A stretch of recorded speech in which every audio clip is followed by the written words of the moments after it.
పంచామృతాలలో మొదటిదైనటువంటి పాలచేత శివలింగమునకు అభిషేకము చేసినంత మాత్రము చేత మీరు నోరు విప్పి అడగకపోయినా పరమాత్మ యొక్క నిర్హేతుక కృపాకటాక్ష వీక్షణముగా మీకు లభించేటటువంటి ఉత్తరక్షణ ఫలితమేమి అనగా కుటుంబమునందు సర్వ సౌఖ్యములు మీకు కలుగుతాయి.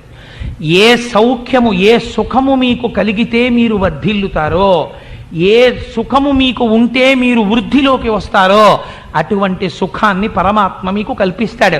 ఏమండి, నేను శివలింగానికి ఆవు పాలతో అభిషేకం చేశాను, నాకేమో జిల్లా కలెక్టర్ పోస్ట్ రాలేదేమిటండి అని మళ్ళీ వచ్చి నా కాలర్ పట్టుకోకండి.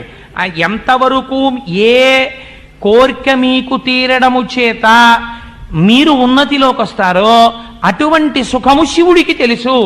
శివుని శిరమున కాశిన్ని నీళ్లు చల్లి పత్తిరి సుమంతనెవ్వాడు పారవయిచు కమధేనువు అనింటి గడిపశువు అల్ల సురశాఖవానింటి మల్లె చెట్టు.